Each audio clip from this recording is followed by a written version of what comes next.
Shalom, family. This is Brother Kobe. I usually come on here and tell you what I felt led to say or what the Lord's been showing me, and I will do that a little bit later in this video. But right now, I'm going to tell you my opinions and what I'm thinking, okay? So I could be wrong. So take this to the Lord in prayer. I'm going to tell you why I'm going where I'm going. Last week, a friend reached out to me, and he's been studying the book of Revelation. He told me, and he believes that the white horse was the pandemic.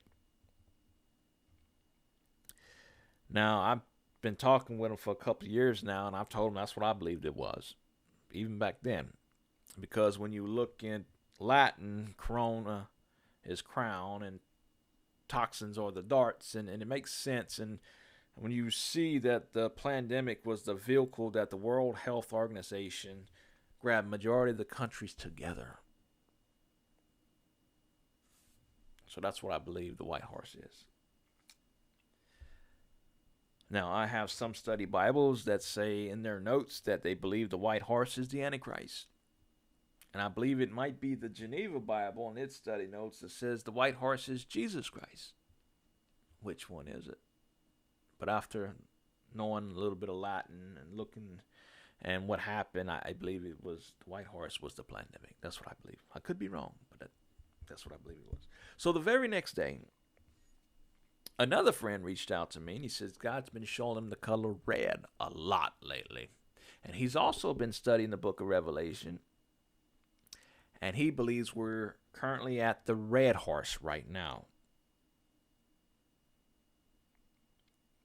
And when I went to go read Revelation chapter 6, the red horse, the frissons came over me. The goosebumps. I'm talking about the holy goosebumps. I do believe we're at the red horse. Now, I used to believe that the red horse was just war. But what I'm seeing now, it's not just war.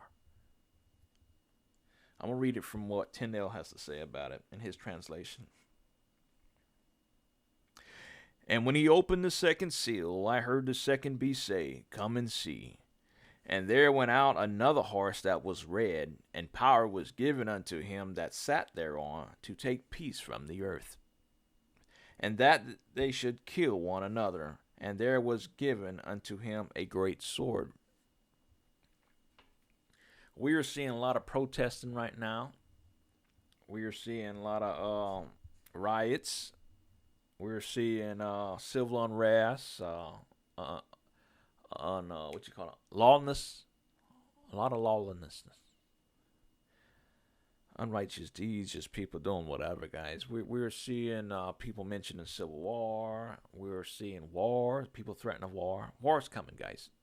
The Lord showed me that on many occasions. War is coming. I believe it's here, worldwide.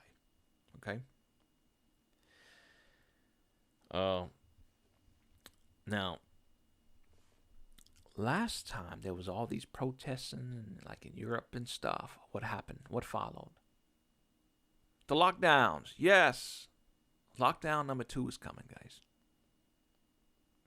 And what the Lord was letting me know about that in my spirit about the lockdowns is it's going to be stricter laws. It's not going to be a cakewalk like lockdown number 1. Things are going to change, and it's going to be a whole lot stricter, and you're not going to like it. You may even lose some freedoms. It's a net slowly closing in, okay? Now, so the wars, the draft will be reinstated. Yes, the Lord showed me that too on a couple of dreams. He showed me that. It's coming back, guys. And then usually after like a recession, that's usually when like war break out. I mean, you study the Great Depression, and then right around the corner was World War I.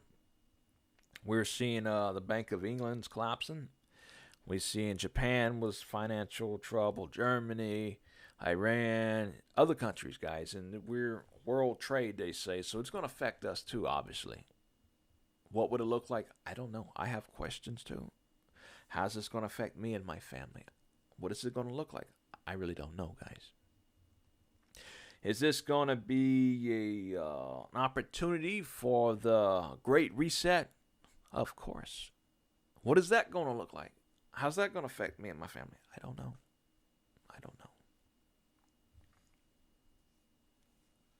But I believe we're at the red horse, guys. It's going to take peace from the earth. I think about those commercials. You see something, say something to have your neighbors rat on people, guys. All's going to change. And I mean, you look at 1984, everybody was ratting on everybody. Nowhere was safe. And with the surveillance and the cameras and this AI and now Ring cameras going to be used against you, and that's where we at. So I'm going to go into what we can do, how to prepare. Number one, spiritually. Prepare spiritually. And if you don't know, I'm going to share with you how to do this. This is the most important one. Is seek God while he might be found. Seek after God with all your heart, mind, and soul, with all you have. Completely surrendered to God. Call upon his name. Repent of all your sins. And I do this daily, guys. And put him first in your life. Spend time with him. Spend time in his word. And spend time in prayer. Put him first. Completely surrender. Not just a weekend thing, an everyday thing. That's how you get right spiritually. Learn to trust him. He got you back. That was the first thing. The second thing is prepare mentally. This one is very important. And this one goes along with the number one, preparing spiritually. Because if you trust in the Lord, it's going to help you mentally. You got to prepare your mind. If your mind ain't right, you are done. Okay? Those of us who have been in extreme situations, you had to learn to keep your mind straight. Guys, I've been in many fist fights. I've even been jumped. And in the midst of these things, for some reason, I had peace. It's like time slowed a little bit, and I could see this person here. His shoulder would drop. His left shoulder would drop, so I knew he was coming with a right. I just had peace in the midst of this chaos. And when you survive, military schools, airborne school, basic training, all that, majority of it is mind games, okay? And if you can keep your mind straight, you're going to make it. But if you lose your mind, you are done. There's been times I had to learn to do things that my mind told me not to do. When I jump master is yelling and cussing and get off my airplane, and my body's telling me, no, don't do it. Jumping is not natural. And I got to learn to push through it. Keep your mind straight, guys. Because if you lose your mind, you're done.